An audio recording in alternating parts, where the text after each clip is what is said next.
Hi, my name is Sangeeta Kumar, and I'm the CEO and founder of Be the Change Consulting. Join me in Liberated AF, the workplace revolution. This is a podcast where we get to explore what does it take to become the organization that we want to work for. So what is that? The organization I want to work for, it supports my humanity and makes me feel like I belong. It's a place that isn't racist, it isn't extractive. It works for the boomers and the Gen Alphas. There's space for everyone to bring their genius to work. Don't we want to become that? And don't we want to create that? So I have been studying organizational dynamics for over 20 years, and I love working with teams stuck in an entrenched challenge to bring clarity to diverse perspectives and look for ways that human-centered systems. We're going to tell stories, we're going to answer questions, we're going to offer strategies on this podcast. Together, we are going to become something new. Let's go. Good morning, Sangeeta. Good morning, Fong. How you doing? It goes, friends. How's it going for you? How's the work looking? You know, the world from where I sit is getting, it definitely feels, nuts. Feels like, I like turned off all the notifications on my phone. Like I'm like, I don't need to be trauma bombed when I'm, in a transition. And as that is happening and I'm like trying to be intentional about when I tune into what's happening in the broader climate, I'm like seeing like, oh, I have to be more intentional also about how I like protect my own mental health. And so I just find myself bubbling. Like I have a little protective bubble around me where I'm like, this is a transition for me to just go stand up and drink some water versus in this transition, I'm going to check my phone and just see what's happening in the news. Yeah. So while the bigger, what is that result of that is while the bigger world is like, I'm so sad about it and it's so stressful. My smaller life actually feels better. Oddly, like I think in the moment to moment, I'm feeling happier just because this little triangle of sadness, I think I'm like controlling my relationship to it better. The practices that you're sharing makes me think about the concept of radical care. Mm, In all of our episodes, we really connected how and who we are when we show up to being facilitators and this equity work, this social justice work, and where we put ourselves in there. And through it, a lot of our trauma surfaces. And I think a part of the healing is understanding those bits of radical care. So for me, what you said sounds simple, but because you're allowing and giving yourself permission to do that, I'm mirroring that and going like, "You're absolutely right. I can do that too." mm, It sounds so simple, but I don't know what it is. You said that, I'm like, "Yeah. Yeah, that's right. I need to preserve myself. I need to stay strong for myself, my family, my people, my community because it's it's not even one marathon. Think it's like an ultra marathon that we're doing, and I don't even think you and I have really good running shoes right now, so we gotta get those. that's right. We got to get fit for the revolution if We we're going gotta get fit for the revolution, that's right. Well, this episode, we've been getting a lot of questions as we're out there in the field doing, you know, what do you wanna call it now? Equity and inclusion work, climate and culture, and you and I talked a little bit about this, and we're like, in this climate, equity is wearing a new face.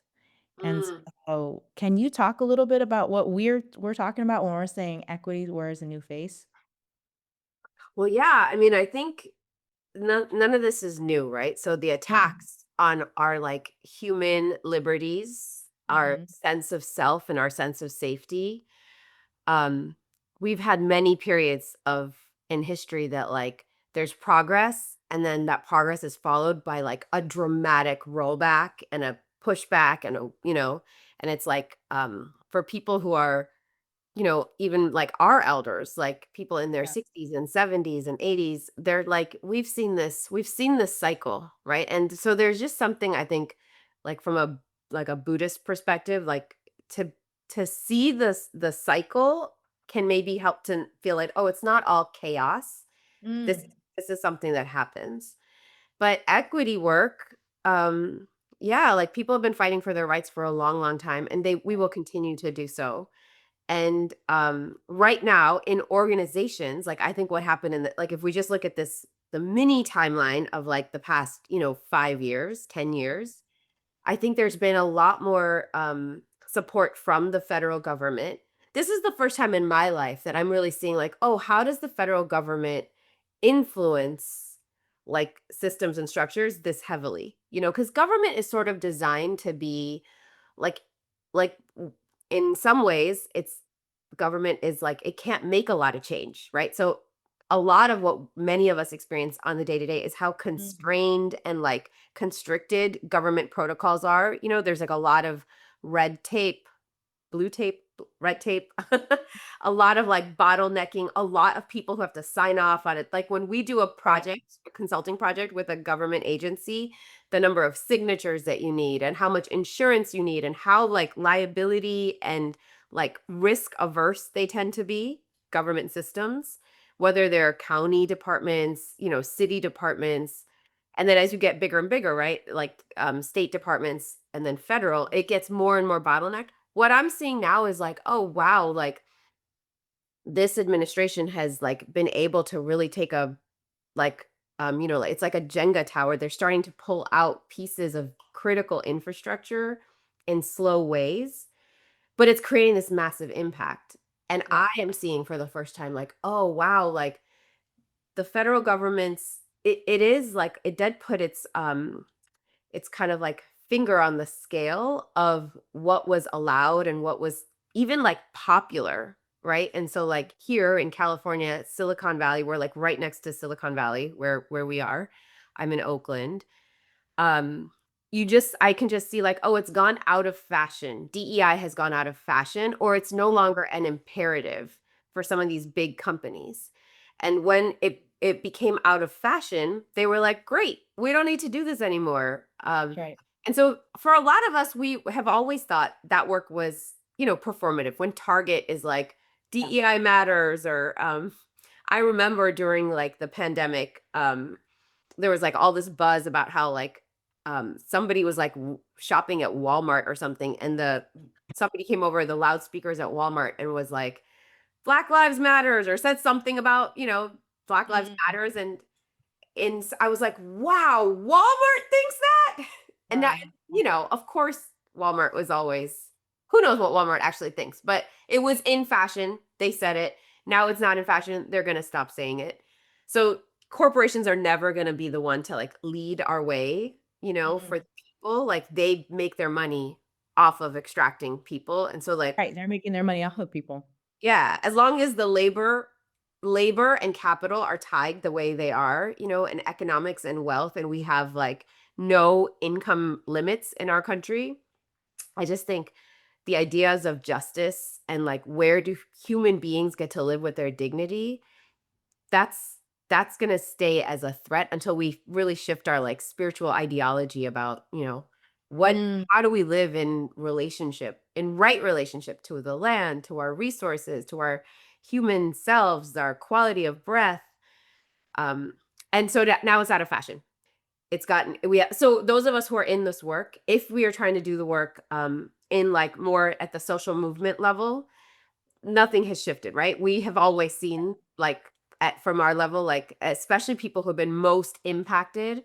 um we do a lot of work with like currently and formerly incarcerated folks and young women who are experiencing sexual exploitation. Like none of this work has ever things haven't gotten a lot better for those populations. But I think people who are like a little bit more in like organizations, it did feel a little more hopeful in the past 5 years. It felt like there was like the funding for DEI and the importance and the value of it just kind of like socially. It helped people who have felt like, oh, I'm working in a big system, I'm trans, and nobody's putting their gender pronouns, on their Zoom name tags. But now in the past couple of years, people were. And I'm hearing from people now that they're like, I'm taking those labels off of my Mm. Zoom name tags. And so it's just like one more way of like, oh, for some people we got to experience like a little bit of a push forward. And even that now is it doesn't feel safe for a Well, lot. what about the people, because we're talking about, right, so there's the spectrum of those who have fallen into performative, extractive, like, let's see how we can make money off of people, right? That has always has existed.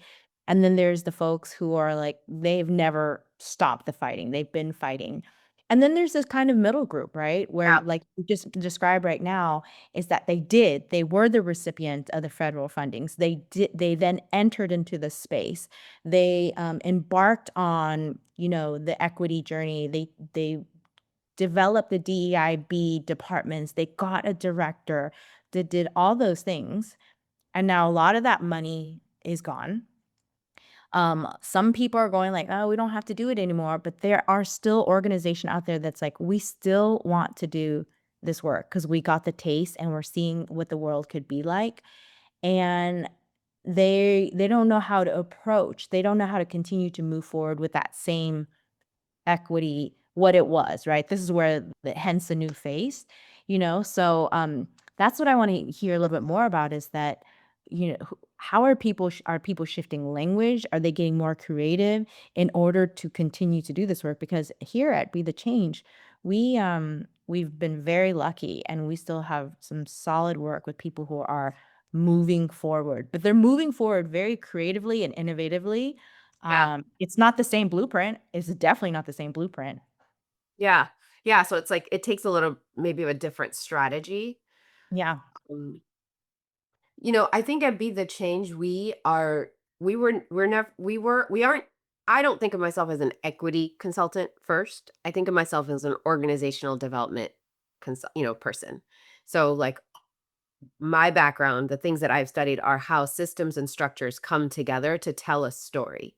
They tell, it's like how do our policies get written? What decorations go on the walls? Mm. Like how do we start our staff meeting? So like from policies and procedures into rituals, it will tell you like when we are brought into an organization and we are looking at team dynamics, we're watching, right? The thing that you can see is how are people interacting?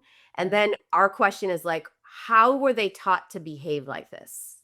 What Mm. what told them that this is how they should behave? And it's policies, procedures, practices, rituals, how you're onboarded into an organization, how you're right. So we're organizational development people. And if you want to have a strong organization that produces great things, and you believe that your people are major contributors to the products that you're able to deliver, then you have to invest in your people. Mm. So, I Yes. think for a lot of organizations, you could ask yourself, like, does my organization think that? That's a that's a risky or that's a tricky question because what we think, like what we were saying before, is often influenced by like what is in fashion to think. And so corporations, big organizations, even nonprofits, right? We have these tools of like a mission statement, a vision statement, what you write in your newsletter. You get to put a bunch of stuff out there. And this is what social media has given us. We get to broadcast a bunch of things, whether our behaviors back them up or not. And so, Mm. like, I rarely think too highly of the things that people write or put out, like even on their website. Yeah. It's really like, how are people being treated? So we could ask ourselves in this organization, don't think about what they say. Where is the budget? Like if 80 most of the organizations that we work with, it's like 80% of their budget is going into people. And Yeah. if that's the case, right? You don't have a bunch of intellectual property, you don't have a bunch of tech, that's like, oh, a lot of Mm. our like if you're working for a chat GPT company, the the major resource is the tech that they have. And so then the people are extractive. They're easy to like kind of churn those people in and out. If you're and that's like a harder sell. So I think the strategy in those places becomes a little different. But in if your organization is like mostly it is powered by people, then investing enough in your people so that they stay, so that they're loyal to your organization, so that they want to be there, it is a it's like a strategic no-brainer if you're Right. in leadership, right? So regardless of your values, like do I believe in inclusion, which I do. right? We are people who believe in equity, we believe in inclusion, we believe in representation, but not everyone does. And the fight at that ideological level of Yeah. what should you believe, it's just a like what I'm seeing now is like, oh, that is, or I think I've always thought that that is a very hard fight to win because how people are influenced in their values is like I don't know. It's coming from a lot of places. And the more social media takes over people's mindsets, it's hard to shift. If you're in an echo chamber that's feeding you that, like, there's only two genders, there's only two genders, there's only two genders, like, to go and try to explain or train or like, it's it's, I don't know. It takes a lot of resource to get those people to shift even a little bit. It's not worth it. Mm. It's cost, right? Like, I don't want to do that work. What would you say then, what would you recommend for, earlier you gave that example of the organization that started off using gender pronouns and folks who work with them feel seen and represented, but now people are moving away from that. And so if you are a leader during this time right now and your budget is it's slipping away and you're also getting people in your organization going, "See, I told you, this is not gonna stick." So you have no money and you have the people who were champions and followers who are now slipping away. What should those leaders do to continue to move forward and give this equity work a glow up, to keep the momentum going? Because the spirit's there. As you mentioned, all the people we're working with is still doing the Yeah. hard work, right? They have less resources, they have more challenges, I mean, every single day. So, let's speak to some of those leaders and offer them some Yeah, I structure. think that's absolutely right. There are still so many people who are committed, who got enough of a taste. Like I do think what the past 5 years gave us is enough of a taste of like what can change if you are consistent That's in your right. efforts towards increasing inclusion. Like the thing about leaning into more diversity is it gets worse before it gets better. It gets harder Yes. before you like to feel like that juice is worth the squeeze is like it takes some muscle, and some like some fortitude. And I think folks who went through like, okay, we did it consistently over 5 years, and every year we're making like 10 Mm, 10% degrees of change, which is how I think this work shifts. They're like, oh yeah, there's no reason to go backwards, right? We've seen that like when we invest in people, um, the culture gets easier, conflicts go down, um, people stay, there's increased loyalty. Like those are very valuable, mm, to to a system, to an organization. So I think people's morale is shook. yeah. Just watching, if you're paying attention to what's happening in the broader climate, it is hard to like to stay hopeful, right? And so I think what we get to hold now is hope is a value and a belief, but it's also a discipline. And if I want to if I'm a leader and I want my people to feel to some sense of like, yes, the world is there are some powers bigger than us that are Mm, shifting things, but there's also like the value of people power. And mhm. they can't take our freedom away from us, right? What choices do we have?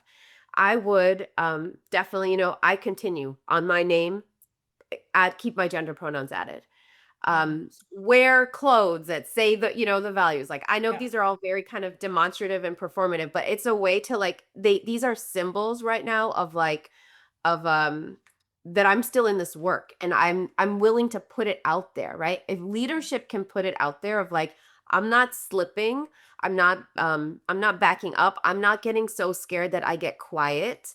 I'm not trying to like not make waves but silently be an ally. Like there is no such thing as silent allies anymore. We need loud, like we Yeah. can perform allyship and I'll take it. I would rather have people projecting, right? Over projecting a sense of like we're not going backwards than getting quiet. So I think Mhm. there's that, right? So how can we get louder in what we're demonstrating?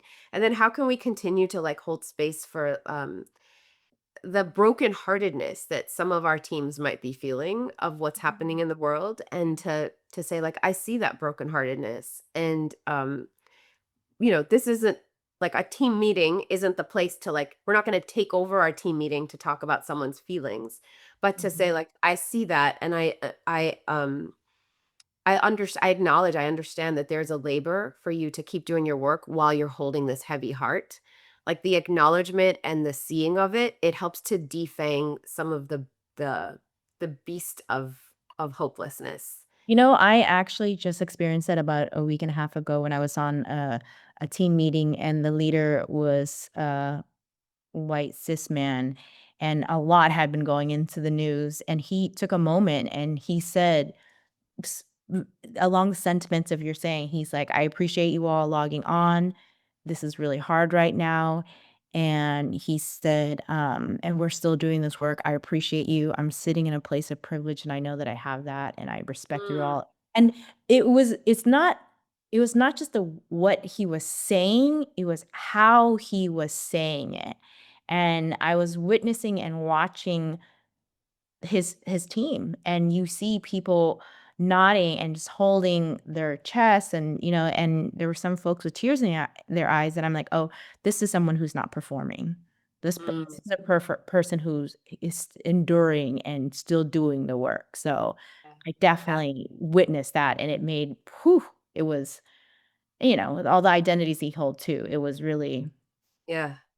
Yeah, I saw somebody, I was in a meeting with someone, and she was the director. She was the highest level person in Mm, this group, and they were talking about, ICE protocols, and she said, "I feel like a big mama bear. mm, I am just like put my body in between people who are let them come into my office, and you're going to see me like they're going to have to come through me." And she did this ugh, gesture, and she looked like this mama bear, and she's this like white woman, and she was like, "Let them come for me first." And mm, it I don't know what she'll actually do, right? In that moment, who knows? And but it touched me, and I've like carried it with me. Like I think it matters to yeah, to be that loud and clear, right? That like, where's my privilege and what will I fight for regardless of the privilege? Yeah, and there's a privilege of leadership too, right? Like, that we keep holding, like, why is it why there isn't disproportion if you're a person of color in leadership right now, or you're a person who's a immigrant or undocumented and you're in leadership, or you're trans, or you have loved ones who are trans, and like we're just seeing the battering ram, right? It's coming for us personally as well as for communities that we deeply care about. And the sad thing about like leadership is like we have to show up in these moments, even if yeah. you're feeling depleted, because like to show up with that depletion and hopelessness, it is adding to the morale. And I think there's a way to the lack of the diminishment of morale. And I think there's a way to be like honest, like I'm having a hard time showing up.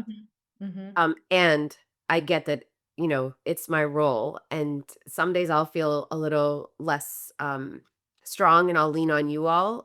And then other days I'll have more to give. But just know that it has nothing to do with my commitment. My commitment is unwavering.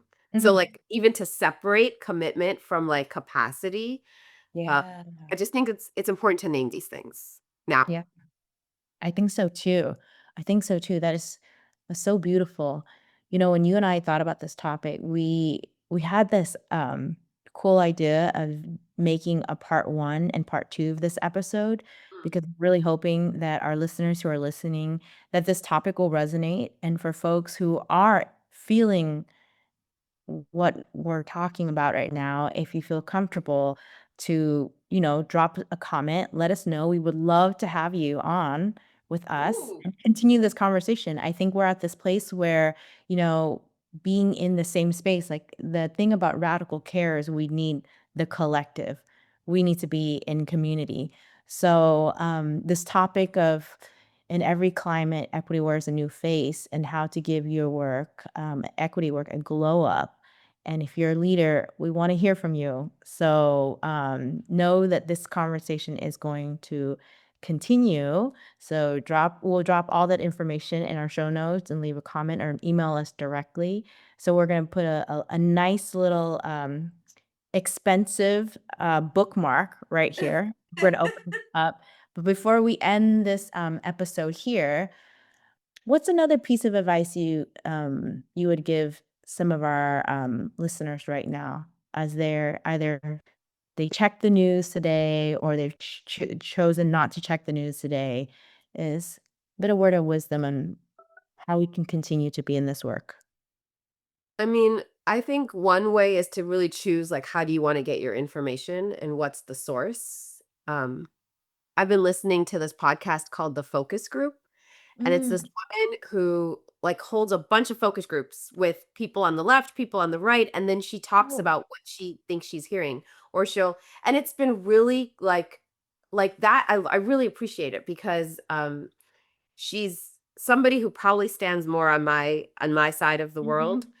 Mhm. She's progressive. I would call her progressive. I think she's, but she's also kind of higher up in politics. And so she brings an analysis and a lens that I don't feel like she's trauma bombing me, with like Mm. bad news, sensationalism, sensational. Like sometimes the headlines that I see are just like, my God, like the headline is worse than what actually happened. And Right. I don't need it to be sensationalized. Like I know what is happening. I understand how these rollbacks happen. So I think really being careful and choosy about whose perspective we're allowing to Mm. let us like what's the portal in to tapping into what's happening there so that we are not being so flooded and our systems are not being so overrun that we become paralyzed, right? I think we need to figure out like what keeps us in enough regulation that we can stay in action. Um, which is why I think the connection to hope, it's like if you're hopeless, it's hard to get up. It's hard to, we're gonna hit some 1-2 punches and then we're gonna get knocked down. And then the question is, do I have enough in me to stand back up? So I would offer that. What's one you would do? What's one you would offer? Mm. Wow, Sangeeta, thank you. Those are I'm gonna take those too. So Yeah. y'all, until the next time, until part 2, we're hoping to talk with you all. And we're signing out today. And we hope that you're going to take care of yourself, drink some tea, be choosy, as Sangeeta would say, be choosy, and keep the hope. Until next time, y'all. Toodles.